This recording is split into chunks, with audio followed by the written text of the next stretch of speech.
స్వచ్ఛమైన నాణ్యమైన గౌదర్పార్ పూజా ఉత్పత్తులు www.gaudarpar.com ద్వారా ఆన్లైన్ లో ఆర్డర్ చేయండి. మీ ఇంటిని దేవాలయంగా మార్చుకోండి. నమస్తే రమ్మగారు. నమస్తే జయ. ఏదైనా ఒక చిన్న సిరీస్ స్టార్ట్ చేద్దామండి. మదాలస కథ చెప్తాం. మదాలస పేరు ఎంత బాగుందో చూడు. మ్మ్. ఈ మదాలస చచ్చి మళ్ళీ పుట్టింది. ఓహో. పురాణంలో కథే జయ. ఇది మ్మ్. పురాణ గాథే. ఏమి వేరే బయట జానపద గాథ అని అనుకోవటానికి వీలు లేదు. ఓకే. చాలా విశేషమైన గాథ మదాలసది. మ్మ్. బాగుంటుంది. పూర్వం అట స్త్రీ అండి. స్త్రీ ఆ, మదాలస అనే అమ్మాయి. ఓకే. అమ్మవారి నామధేయం అమ్మది. మదాలస అంటే మనకి మత్తుతోటి మదం అంటే మనం మధుపానంతో అలిసి ఉన్నది, అంటే బాగా మధుపానం చేసి ఉన్నది అని అర్థం. ఓ. ఇది అమ్మవారి నామధేయాల్లో కనపడుతుంది మనకి. మాణిక్య వీణాముపలాలయంతి మదాలసాం మంజుల వాగ్విలాసం. ఆ శ్యామలా స్వరూపంలో ఆవిడ అట్లాంటి కళ్ళు అవి ఇలా మత్తుగా ఉన్నట్టుంటాయి.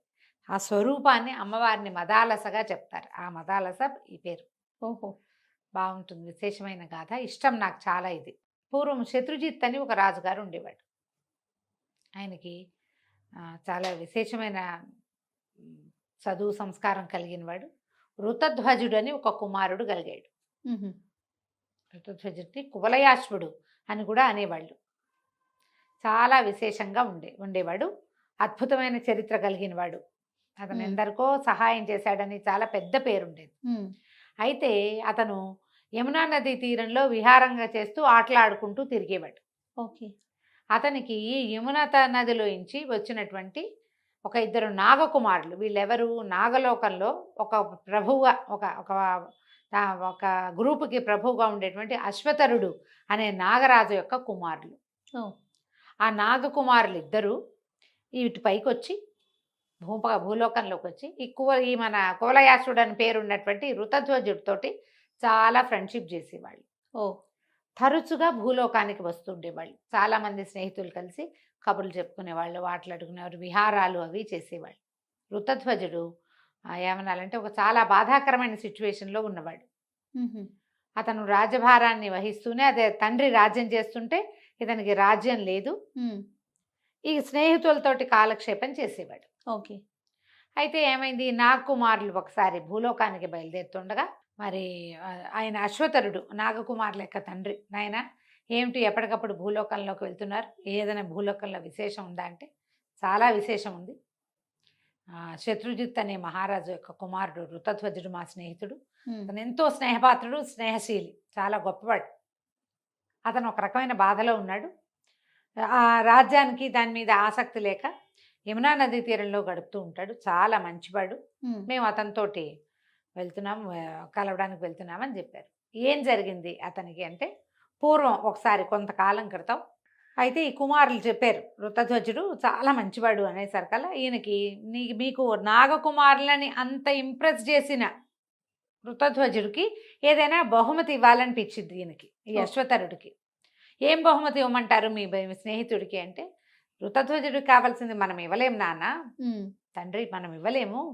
ఎందుకంటే ఋతధ్వజుడు సాధారణ వస్తువులు ఏటికి లోపం లేదు అతనికి. అన్నీ కావాల్సినవన్నీ ఉన్నాయి.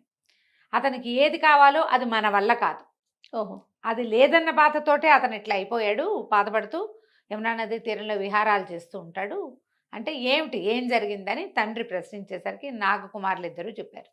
శత్రుజిత్తు యొక్క కుమారుడు ఒకసారి గాలవుడనే మహాముని ఈ శత్రుజిత్తు దగ్గరకు వచ్చాడు. మ్మ్. వస్తే ఆయన వెనకాల ఒక గుర్రం వచ్చింది. గుర్రాన్ని తీసుకొచ్చాడు. ఆయన ఏం చెప్పాడంటే, నేను తపస్సు చేసుకుంటున్నాను, ఒక యజ్ఞం చేస్తున్నాము, దానికి కొంతమంది రాక్షసులు, ఒక రాక్షసుడు ప్రత్యేకంగా పాతాళకేతువు అనేవాడు విపరీతంగా ఇబ్బంది పెడుతున్నాడు. ఓకే. దాంతో నేను ఇంద్రుడిని ప్రార్థిస్తే ఇంద్రుడు ఒక గుర్రం ఇచ్చాడు నాకు. ఆ గుర్రమే ఇది, కువలయం దాని పేరు. కువలయం. ఈ కువలయాన్ని ఎక్కి ఎవరైనా వెళ్ళి వీడిని, ఏం కేతు, వాడి పేరు పాతాళకేతువు, వాడిని సంహరించాలి. వాడిని సంహరిస్తే కానీ నా యజ్ఞం పూర్తి కాదు, నేను చాలా అవస్థలో ఉన్నాను, ఎవరైనా ఒక క్షత్రియుడు నాకు సహాయం చేయాలి, నేను మునిని, గుర్రం ఉన్నంత మాత్రాన్ని నేను గుర్రాన్ని ఎక్కి ఆ పని చేయలేను. దీని పేరేంటంటే కువలయం. భూమండలంలో ఎక్కడికైనా వెళ్ళగలదు. కువలయము అంటే భూమండలం. ఈ అశ్వాన్ని ఎక్కి యుద్ధం చేసేవాడు కావాలి, నువ్వు నాకు సహాయం చేయమని శత్రుజిత్తుని ప్రార్థించాడు గాలవుడనే మహాముని. శత్రుజిత్తు యువరాజైన తన కుమారుడిని పిలిచి ఋతధ్వజుడిని, అబ్బాయి ఈ గుర్రం తీసుకో, ఈ మహాముని వెనకాల వెళ్ళు, ఆయన యాగ సంరక్షణ చెయ్యి అన్నాడు. ఋతధ్వజుడు ఆ గుర్రాన్ని ఎక్కి కువలయాశ్వుడు అనే పేరు తెచ్చుకున్నాడు. అతని వెనకాల వెళ్ళాడు. ఆ గాలవ మహాముని తన యజ్ఞం చేసే చోటికి తీసుకెళ్తే అక్కడికి ఒక పంది రూపంలో ఈ పాతాళకేతు వచ్చాడు. ఓహో. ఇతను చుట్టుపక్కల చిన్న పొన్న రాక్షసులందరినీ కొట్టేశాడు. ఋతధ్వజుడు కొట్టేసి ఆ పంది వెనకాల పడ్డాడు. పంది బాగా సమీపంలోకి వచ్చినప్పుడు పందిని ఇతను సమీపించగలిగినప్పుడు బాణం వేసి కొట్టేశాడు. అది నెత్తురు గారుతూ పరిగెత్తింది. ఓహో. పరిగెత్తి ఏం చేసింది, ఒక బిలంలోకి ప్రవేశించింది, దిగేసింది, దూకేసింది. ఇతను కూడా ఈ ఋతధ్వజుడు కూడా ఆ బిలంలోకి వెళ్ళిపోయాడు. దూకేస్తే గుర్రంతో సహా కిందకి వెళ్ళిపోయాడు. ఒక్క దూకేశాడు అంతే. బిలం అంటే ఏదో చిన్నది కాదు, అది ఒక పెద్ద కొండ గుహ వివరం లాగా ఉందన్నమాట. కిందకు దూకేశాడు. దూకేసరికల్లా ఇతను ఆ దూకిన వాడు పాతాళ లోకం లోపలికి వెళ్ళిపోయాడు. ఓహో. పాతాళానికి వెళ్ళిపోయాడు. పాతాళానికి వెళ్ళిపోతే అక్కడ తనకి ఏం కనపడింది, ఒక పెద్ద తోటలు, ఏదో మేడలు అవి కనపడుతున్నాయి. ఒక అందమైన స్త్రీ, ఒక ఆవిడ ఆ మెట్లు ఎక్కి వెళ్తుంది. అక్కడ తోటలో ఎవరు లేరు. ఇంకా ఇతను గుర్రాన్ని పక్కన పెట్టి పరిగెత్తాడు పైకి. ఆమె వెనకాల వెళ్ళాడు. వెళ్ళేసరికల్లా ఇతను ఆమె ఏ మెట్లు ఎక్కుతూ వెళ్ళిందో ఇతను కూడా అదే మెట్లు ఎక్కుతూ పైకి వెళ్తే అక్కడ ఒక మహాసౌందర్యవతి అయిన ఒక అమ్మాయి హంసతూలికా తల్పం మీద పడుకున్నది. పడుకుని కనపడింది. ఎంత అందంగా ఉందో. ఆ అమ్మాయి కూడా లేచి కూర్చుని, ఇది మహాసౌందర్యంగా ఉన్నాడు ఇతను, యువరాజు, 20-25 ఏళ్ళు ఉంటాయి. సాధారణంగా ఆ వయసు వచ్చేసరికల్లా మగపిల్లలు బలశాలులుగా తయారవుతారు. ఉత్తమమైన వస్త్రాలు ధరించి పొడుగ్గా ఎత్తుగా బాహువులు బాగా బలంగా కనపడుతున్నాయి. ఇతను చూసేసరికి ఒక క్షణం అమ్మాయి మైమర్చిపోయినట్టు అయిపోయింది, స్పృహ కోల్పోయింది. తను తెల్లబోయాడు. ఏం చేయాలో ఋతధ్వజుడికి అర్థం కాలేదు.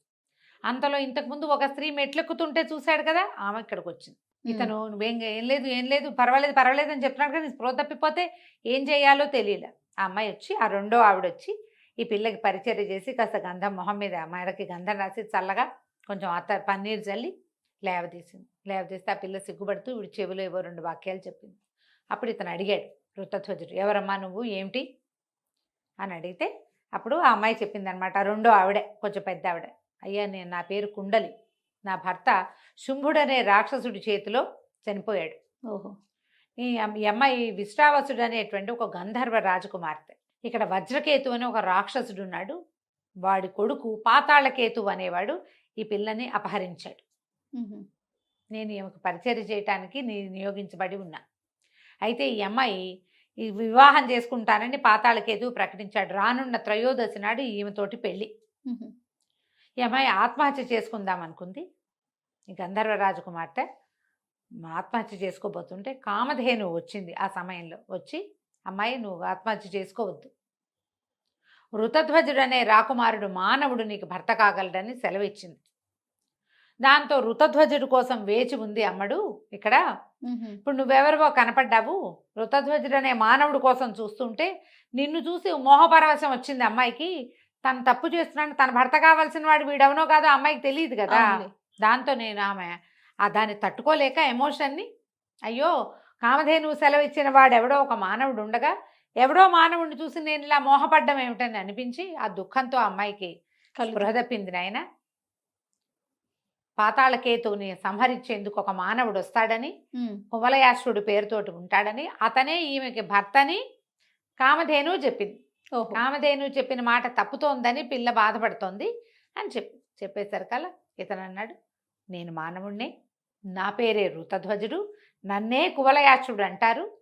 నేను గాలవ మహాముని యజ్ఞాన్ని కాపాడుతుండగా ఒక వరాహ రూపంలో రాక్షసుడు ఒకడు వచ్చాడు, వాడిని నేను కొట్టాను. అయితే రాక్షసుడు నెత్తురోడుతూ వచ్చాడు పాతాళకేతువు అన్న వార్త కూడా వచ్చింది వీళ్ళకి. అవునవును, రాక్షసుడు నా పాతాళకేతువు నెత్తురోడుతూ వచ్చాడంటే ఆ కొట్టింది నేనే, నేను ఆ పందిని వెతుకుతూనే ఇక్కడికి వచ్చాను అని చెప్పేసరికి సంతోషించేశారు వాళ్ళు. ఎలా కుదిరింది? కామధేనువు చెప్పిన మాట కుదిరిందే, కరెక్ట్ అయింది. అక్కడి నుంచి ఏమైంది, ఆ దెబ్బతిన్నవాడు వాడు దెబ్బతినేశాడు. ఈ పిల్ల అమ్మాయి కుండలి చెప్పింది, నాయన అమ్మాయిని వివాహం చేసుకో నువ్వు అనేసరికి ఒప్పుకున్నాడు. ఉమ్. వాడు ఏమయ్యాడో తెలియదు, దెబ్బలు తగిలిపోయాడు వాడు, వస్తాడు తర్వాత. అక్కడి నుంచి ఈ పిల్ల ఏం చేసింది, తమకి కులగురువు అయిన తుంబురుణ్ణి ప్రార్థిస్తే ఆయన ప్రత్యక్షమయ్యాడు. ఆయన వచ్చి స్వయంగా దగ్గరుండి వివాహం జరిపి వీళ్ళిద్దరికీ వివాహం చేశాడు. మదాలస, ఆ అమ్మాయి పేరే మదాలస, ఓహో. ఆ పిల్ల పేరు, ఆ గంధర్వ రాజకుమార్తె పేరు. ఆ మదాలసని ఋతధ్వజుడు వివాహం చేసుకున్నాడు. వివాహం అయ్యాక కుండలి వీళ్ళిద్దరికీ వివాహం ఎలా కలిసి ఉండాలి బోధించి, తుంబురుడు మాయమైపోయాడు. కుండలి కూడా వీళ్ళకి బోధించి, ఆమె తపస్సు చేసుకోవడానికి వెళ్ళిపోతాను, నా భర్త ఎలాగూ లేడు, నిన్ను చూడడానికి ఉన్నాను ఇన్నాళ్ళు, నీ అయిపోయింది. వివాహం అయింది, నువ్వు భూలోకం వెళ్ళిపోతావని కుండలి కూడా వెళ్ళిపోతే గుర్రం ఎక్కి ఋతధ్వజుడు మదాలస ఇద్దరు భూలోకానికి బయలుదేరారు. ఓహ్. ఆ వచ్చే లోపల దెబ్బ తగిలి గాయపడి ఉన్న పాతాళకేతువు వీళ్ళ మీద యుద్ధానికి వస్తే ఋతధ్వజుడు తన గుర్రం మీద కూర్చుని మొత్తం పాతాళ సేనంతటినీ సంహరించాడు. ఉహు. అక్కడి నుంచి అమ్మాయిని గుర్రం ఎక్కించుకుని కిందకి తీసుకొచ్చేసాడు భూలోకంలోకి పైకి. ఇంటికి వచ్చాక ఇక్కడ మహావైభవంగా వివాహం చేశారు. మదాలస ఋతధ్వజుడు పరమ సంతోషంగా ఉన్నారు చాన్నాళ్ళ పాటు. ఎంతో కాలం అయ్యింది ఇట్లా. అయిన తర్వాత ఒకనాడు ఏమైంది, ఈ ఋతధ్వజుడు యమునా నది తీరానికి విహరించడానికి వెళ్ళాడు. ఉమ్. ఈ పాతాళకేతు చచ్చిపోయాడు కదా ఇతని చేతిలో, అతని తమ్ముడు తాళకేతు లేదా తాళధ్వజుడు అని పేరున్నవాడు ఒకడు ఈయన్ని చూసి ఎట్లాగైనా సంహరించాలి. వీడిని సంహరించాలి, వీడు అన్నని చంపటమే కాకుండా అన్న వివాహం చేసుకోదలుచుకున్న మదాలసని పెళ్లి ఓ, చేసుకున్నాడు. అది సమస్య. ఆ మదాలసని పోగొట్టేయాలి ఇతని దగ్గర నుంచి అని కంకణం కట్టుకున్న వాడు ఏం చెప్పాడట, ఒక ఋషి రూపంలో వచ్చాడు, యోగి రూపంలో ఈయన దగ్గరికి ఉమ్. వచ్చి, అయ్యా నేను ఇక్కడ ఆశ్రమం కట్టుకున్నాను, మరి నాకు చాలా అవసరమైన ఇబ్బందులు ఉన్నాయి, ఉమ్. నీ మెడలో ఉన్న వస్తువు ఇవ్వు, నాకు ఇక్కడ పెట్టుకునే కంఠహారం, నేను అది పెట్టుకుని నా పనులన్నీ చేసుకుని మళ్ళీ నీ హారం నీకు తెచ్చిస్తా, ఓ. నాకు యజ్ఞము అవి పూర్తి కావటం లేదు, ఇది ఎవరి దగ్గరైనా పెడితే కానీ నాకు డబ్బు రాదు, ఉమ్. ద్రవ్యం రాదని ఈయన్ని నమ్మించాడు ఋతధ్వజుడు. ఋతధ్వజుడు ఏమన్నాడు, నువ్వు వెళ్ళి రా పోనీ, నువ్వు వచ్చే వరకు నేను యమున నదిలో ఉన్నటువంటి నీ ఆశ్రమం, నదిలో ఆశ్రమం ఉంది, అక్కడ ఆశ్రమాన్ని నేను సంరక్షిస్తానని ఒప్పుకున్నాడు. ఉమ్. అదొక మాయతోటి ఆ రాక్షసుడు నిర్మించి ఉంచాడు. ఓహో. ఈ ఋతధ్వజుడు ఏం చేశాడు, వెళ్ళి ఆశ్రమంలో కూర్చున్నాడు అది రక్షించడానికి. ఓహో. ఇతను మాయోపాయంతో ఆయన మెడలో నుంచి తీసుకున్న వస్తువు తీసుకుని వెళ్ళిపోయి రాజ్యంలోకి వెళ్ళి శత్రుజిత్ మహారాజుకు చూపించాడు, ఓహో. గోడు గోడును విలపిస్తూ. ఎవడో రాక్షసుడు ఋతధ్వజుడిని చంపేశాడు, మరి ఆయన మరణించాడు. ఆయన ఆశ్రమవాసులే ఆయన ఉత్తర క్రియలు కూడా చేసేసాము, ఉహు. వేరే దారి లేక అడవిలో జరిగిపోయింది ఇది, శవాన్ని తీసుకొచ్చే పరిస్థితి లేదు, దేహాన్ని తేలైపోయాము, ఇదిగోండి గుర్తని ఆ మెళ్ళలో పెట్టుకునే కంఠాభరణాన్ని ఇచ్చాడు. ఓహో. పొద్దున ధరించి వెళ్ళిన కంఠాభరణమే అది. అక్కడి నుంచి జోమని ఏడ్చారు వీళ్ళంతా. ఆ కంఠాభరణాన్ని పుచ్చుకుని వెళ్ళి కోడలకు చూపించగానే ఆ అమ్మాయి కాస్త విరుచుకు పడిపోయి చనిపోయింది మదాలస. ఉమ్. మరణించింది మదాలస. ఇక రాజుగారు ఏం చేస్తాడు, మరణించిన మదాలసకి ఉత్తర క్రియలు జరిపించాడు. ఉమ్. ఉత్తర క్రియలు జరిపించేశారు. కొడుక్కి కూడా చనిపోయాడు, వాళ్ళు ఎవరో దహనం చేశారు, ఉత్తర క్రియలు జరగాలి కదా, ఇంకా అదేలే. జరగవలసిన జలతర్పణాదులన్నీ చేసేసారు, ఇద్దరికిను. ఇద్దరికీ చేసేశారు.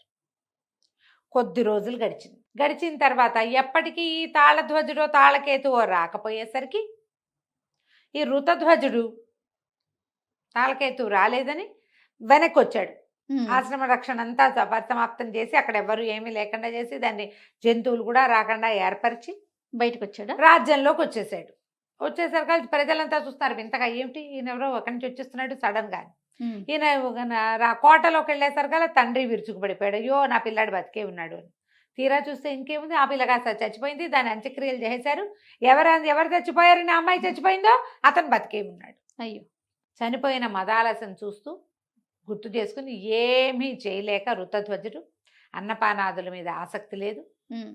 తన కోసం మరణించిన మదాలసలాగా తను కూడా మరణించలేకపోయాడు. కానీ మదాలస తప్ప మరో స్త్రీ మొహం చూడకూడదని నిర్ణయించుకున్నా. గట్టిగా నిర్ణయించుకున్నాడు. తండ్రి కోసం, ఆయన వృద్ధుడు, జీవించి ఉన్నాడు కానీ వివాహం చేసుకుని సంతానాపేక్షతోటి అతను లేడు. అతను ఒంటరిగా యమునా నది తీరంలో విహరిస్తాడు. అతనికి తోడుగా కొంతమంది రాజకుమారులు వస్తారు. మేము కూడా అతని దగ్గరికి వెళ్తున్నాము. ఋతధ్వజుడిని సంతోషపెట్టాలంటే ఒక్క మదాలస వల్లే అవుతుంది. ఓహో, ఆమె లేదు.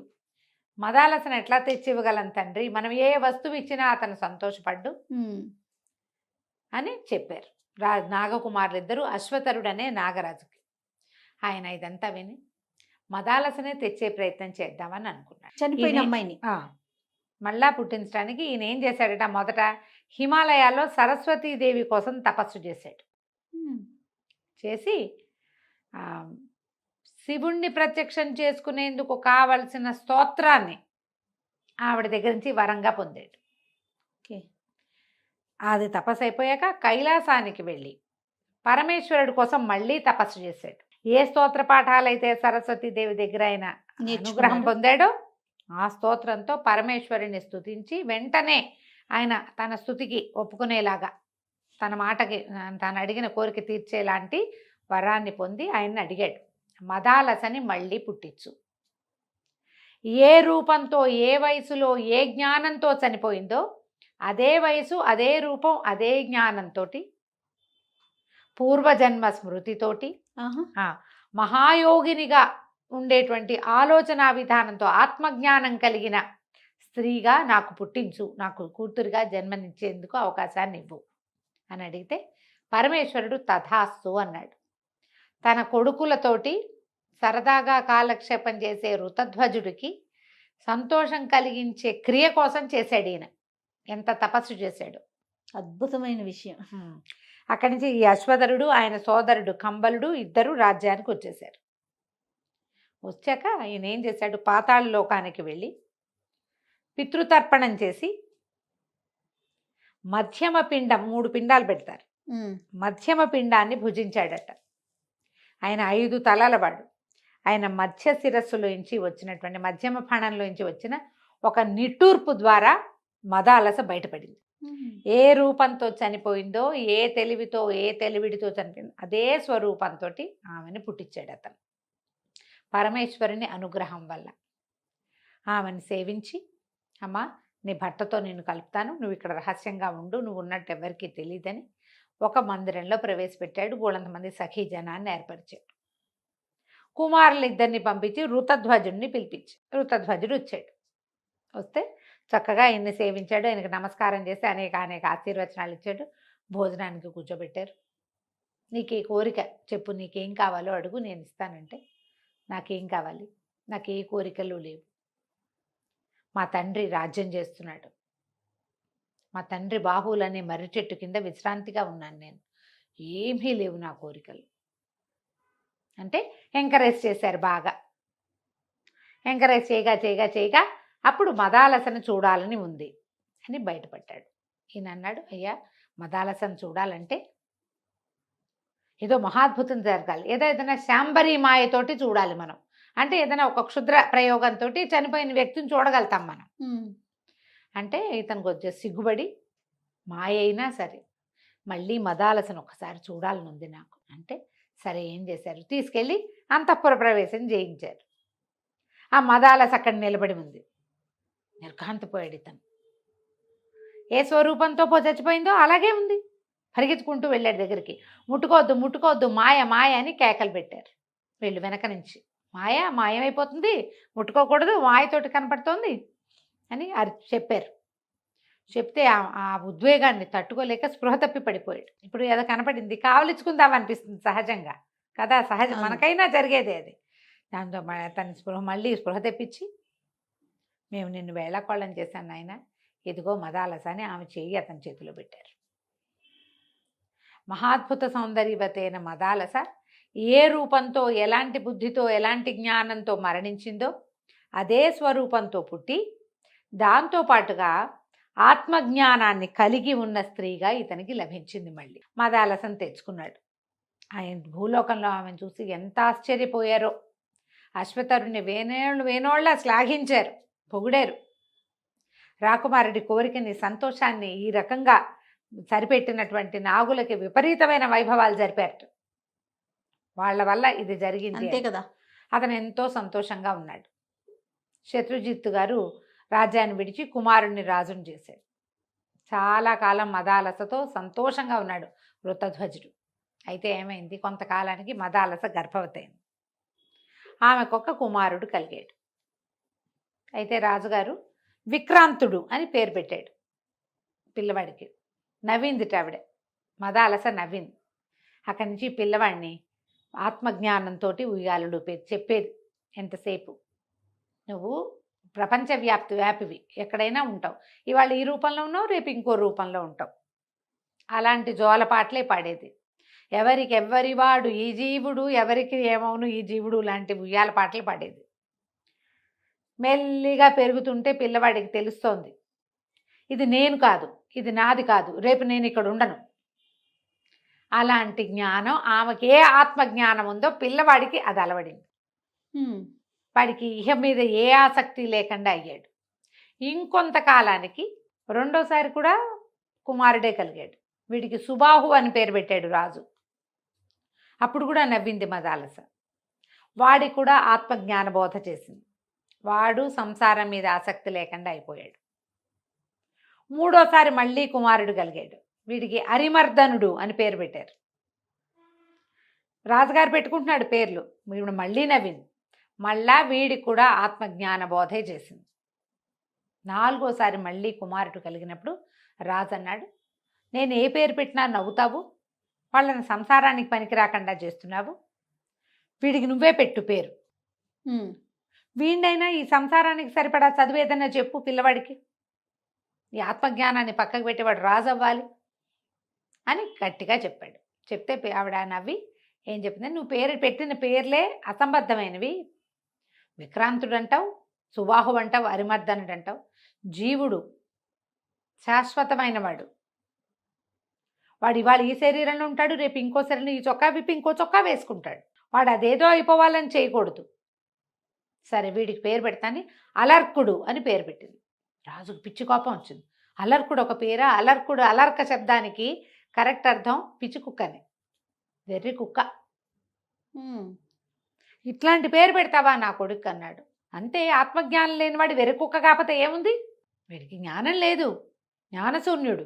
మనం ఎక్కడి నుంచి వచ్చాము, ఎక్కడికి వెళ్తాం, ఏమవుతాం, మనం ఏమిటి అనేది తెలియని వాడు వెర్రి కుక్కతో సమానం. అందుకే అలర్కుడు పేరు పెట్టాను. వీడికి ఆత్మజ్ఞాన బోధ ఆమె చేయల. అలర్కుడు చక్కగా మామూలు రాజకుమారుల్లాగా పెరిగాడు. ఈమె ముందు పుట్టిన కుమారులు ముగ్గురు, విక్రాంతుడు, సుబాహువు, అరిమర్దనుడు సర్వసంగ పరిత్యాగులే బయటికి వెళ్ళిపోయారు. వాళ్ళు ఇక్కడ లేరు. ఓహో. ఈ అలర్కుడే యువరాజుగా ఉన్నాడు. సరే అట్లాగే వదిలేసింది. ఇతనికి ఈ అబ్బాయికి ఆత్మజ్ఞానం చెప్పే ఏ ప్రయత్నమూ ఆవిడ చేయలే. మామూలు రాకుమారుడిగా పెరిగాడు. ఆడుకునేవాడు, తినేవాడు, కొట్టేవాడు, తన్నేవాడు, ఏవో విద్యలు నేర్చుకునేవాడు. మామూలు రకరకాల పిల్లలందరికీ ఉండే సహజమైన క్రియలతోటి పెరిగాడు. ముందు పిల్లలు అట్లా పెరగల, వాళ్ళకి సహజ క్రియలు లేవు. వాళ్ళు కొంచెం పెద్దవాళ్ళుగా ప్రవర్తించేవాళ్ళు. అంటే ఏమనాలి, లోపల ఆత్మబోధ ఉన్నది వాళ్ళకి. తండ్రి తల్లి ఎట్లా బోధించింది కదా, వీడికి బోధ లేదు. సరే కొంతకాలం పెరిగాక అలర్కుడిని రాజుని చేసి వృత్తధ్వజుడు మదాలస్తో సహా అడవికి వెళ్ళిపోయాడు. ఆ వెళ్ళేటప్పుడు ఈవిడ ఏం చేసిందంటే, నాయన అసహాయ స్థితిలో ఉన్నప్పుడు, ఏం చేయాలో తెలియనప్పుడు ఇది చూడు నువ్వు అని చెప్పేసి ఒక సూక్ష్మంగా అక్షరాలు రాయబడిన ఒక ఉంగరాన్ని కుమారుడి చేతిలో పెట్టింది. వేలికి ఉంగరం పెట్టి వెళ్ళిపోయారు. ఈ అలర్కుడు బ్రహ్మాండంగా ఉన్నాడు. ఇక వీడికి పిచ్చ రాజ్యకాంక్ష. అలర్కుడికి ఏమిటేమిటో చేసేసేయాలని. ఎప్పటికీ అతనికి ఆత్మజ్ఞానం అలవడలేదు. ఇక ఇట్లా జరిగేసరికల్లా ఏమైంది, ఇతనికి ముందు ముగ్గురు అన్నయ్యలు ఉన్నారు కదా. ఎవరెవరున్నారు? విక్రాంతుడు, సుబాహువు, అరిమర్దనుడు. ఇందులో సుబాహు అన్నవాడు ఏం చేశాడంటే, సుబాహు అన్నాడు కాశీరాజు దగ్గరికి వెళ్ళాడు. ఈ తన తమ్ముడు ఇట్లా ఆ జ్ఞానిగా లేకుండా కేవలము ఈ ప్రాకృతమైన వ్యవహారాల కోసమే, మెటీరియలిస్టిక్ థింగ్స్ కోసమే ప్రయత్నం చేస్తున్నాడు. ఒక రాజుగా ఎలా ఉండాలో అంటే మనిషిగా ప్రవర్తిస్తున్నాడు, కానీ మదాలస గర్భ సంభూతుడైన వాడు చేయవలసింది కాదు ఇది. ఆవిడ వీళ్ళు పుట్టేనాటికే ఆత్మజ్ఞానం కలిగి ఉంది. మేము ముగ్గురం ఒకలా ఉంటే వీడు ఇంకోలా ఉన్నాడు. కొంతకాలం ఉండి కొన్నాళ్ళకైనా వదిలిపెట్టేయాలి, సంఘం వదిలిపెట్టాలి. సర్వసంగ పరిత్యాగులు కాకపోయినా సంఘత్యాగిగా అయినా ఉండాలి. వీడికి సంఘం పోవడం లేదు. అందుకని ఏం చేశాడు, కాశీరాజు దగ్గరికి వెళ్ళి మా రాజ్యం 4 వాటాలు కదా, మా తమ్ముడు మా వాటా కొట్టేశాడు, మొత్తం అంతా వాడే రాజ్యం చేసుకుంటున్నాడు, కాబట్టి నా వాటాని నాకు ఇప్పించవలసిందే అని కాశీరాజుని ఒక ఇరుకున పెట్టి అడిగాడు. కాశీరాజు ఏం చేశాడు? అలర్కుడి మీద యుద్ధానికి వచ్చాడు. వాటా ఇప్పించడానికి సహాయం అట్లా చేసి వాళ్ళు అప్పట్లో అదే మీకోసం మేమెందుకు చావాలి అది అలా అనేవాళ్ళు కాదు, సహాయం కోరి వెళ్తే సహాయం చేసేవాళ్ళు. బోలెడు యుద్ధం జరిగింది. అలర్కుడిని వాయి తీసి వదిలిపెట్టారు వాళ్ళు, మామూలుగా జరగల. ఏం చేయాలో తెలియల, పొగరు కాస్త అణిగింది, జీవితం పట్ల భయం వచ్చింది. తను ఏదో చేయకూడని పని చేసినట్టు తెలుస్తోంది, అదేమిటో తెలియటల్లా. అప్పుడు ఈ ఉంగరం చూసి గుర్తు చేసుకున్నాడు, అమ్మ ఏదో చెప్పిందని. ఆ ఉంగరంలో ఉన్న అక్షరాలను ఒక గ్లాసు ఇది తెప్పించి పెద్దవిగా కనపడేటట్టుగా అందులో చదువుకున్నాడు. చదివితే ఆత్మజ్ఞాని కావాలని ప్రతివాడు సంఘాన్ని వదిలిపెట్టాలని రాసింది. అప్పుడు ఇతనికి కొంత బోధ కలిగి ఇలా ఎందుకు జరిగిందోనని ఆలోచించి దత్తాత్రేయుల వారిని ఆశ్రయించాడు. ఆశ్రయిస్తే ఆయన ఇతనికి జ్ఞానబోధ చేశారు. ప్రతి వాళ్ళని సర్వసంగ పరిత్యాగులైపోమని కాదు మదాలస కథకు అర్థం. ఇప్పుడు అది లేనిదే కుదరదన్న ధోరణి మానేయాలి, అది నాదేనన్న ఆలోచన తగ్గించుకోవాలి. నువ్వు కర్మలు చేయాలి కానీ దాని ఫలితం కోసం చూడకూడదు, అంతే కదా. దాంతో ఈ దత్తాత్రేయుల వారు ఇతనికి జ్ఞానబోధ చేశారు. అది ఒక 7-8 పేజీల వ్యవహారం. మెల్లిగా ఇతనికి లోపలికి సింక్ అయింది. అది కాశీరాజును కలుసుకుని, నేను ఇక యుద్ధం చెయ్యను, నా రాజ్యాన్ని నువ్వు స్వీకరించు, నేను అడవికి వెళ్ళిపోదలుచుకున్నాను అని చెప్పాడు. చెప్పేసరికి కాశీరాజు అన్నాడు, ఇలాంటి మార్పు ఎలా వచ్చింది నీకు అని అడిగాడు. ఇంత యుద్ధం చేసావు, అంతకుముందు బోళ్ళని యుద్ధాలు చేసి బోళ్ళంత రాజ్యాన్ని పెంచావు, ఎంతోమంది చావులకి కారణమయ్యావు అనవసరంగా. ఎలా వచ్చిందంటే నాకు దత్తాత్రేయుల వారి అనుగ్రహం లభించింది, ఆత్మజ్ఞానం లభించింది, కాబట్టి నేను ఇక యుద్ధం చేయను, ఇది నాది కాదు తీసేసుకోమన్నాడు. ఈ కాశీరాజు ఏం చేశాడు? సుబాహుని పిలిచి, అయ్యా మీ రాజ్యం మీరు తీసుకోండి, మీ తమ్ముడు వెళ్ళిపోతున్నాడు అడవికి అని చెప్పాడు. చెప్పేసరికి సుబాహు అన్నాడు, నాకెందుకు రాజ్యం, మరి నన్నెందుకు పంపించారండి ఇక్కడికి అన్నాడు. మా తమ్ముడికి జ్ఞానబోధ కలిగించడానికి. వాడు ఏనాడు ఆ ఉంగరం తెరిచి చూడలా, ఆలోచనే లేదు. ఎప్పుడు మనకి వేదాంతం ఎప్పుడు వస్తుంది? సమస్య వచ్చినప్పుడే. ఇప్పుడు వాడికి సమస్య తెప్పించాలని నేను వాడి మీదకి పంపించా, అంతే. నాకెందుకు రాజ్యం, నేను ఏనాడో వెళ్ళిపోయా, రాజ్యం మీద ఆసక్తితో చేయలేదు, నీకు కావాలంటే ఏలుకో, లేకపోతే మా తమ్ముడు కుమారులు ఎవరైనా ఉంటే వాళ్ళకి ఇచ్చేసి. కాశీరాజు, నాకెందుకండి ఇది, నాకు అక్కర్లా, ఇంకా మేము పూర్తిగా గెలవలా, అతను దెబ్బలు తిన్నాడు అంతే, నాకు అక్కర్లేదు.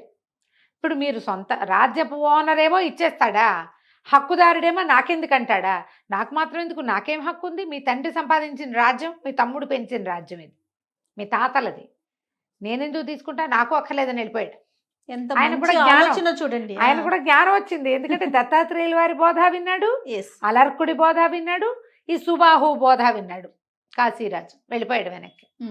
అప్పుడు అలర్కుడు తన కుమారుడికి పట్టాభిషేకం చేసి అడవికి వెళ్ళిపోయాడు. ఇది మదాలస వృత్తాంతం. ఎంత బాగుందో. ఆమె మరణించి మళ్ళీ జీవించాక ఆమెని మళ్ళీ కన్న తండ్రి ఈమెని మహాయోగినిగా కోరుకున్నాడు. ఈ మదాలస కథ దొరికితే చదవండి. టీటీడీ వాళ్ళు వేశారు ఈ బుక్ ఎన్నేళ్ల క్రితము, సన్న పుస్తకంలో. ఒకవేళ తిరుమల తిరుపతి వెళ్తే బుక్స్ చూస్తారు కదా, చూస్తుంటారు. మదాలస దొరికితే తెచ్చుకోండి. పావు భగవద్గీతగా భావించండి దాన్ని, 1/4 భగవద్గీత. Okay okay.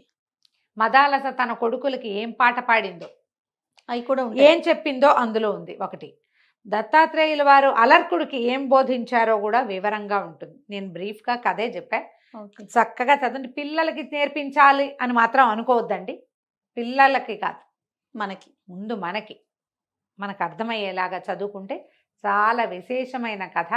తప్పకుండా చదవండి. తప్పకుండా రమ్మగారు. నమస్తే. నమస్తే జయ.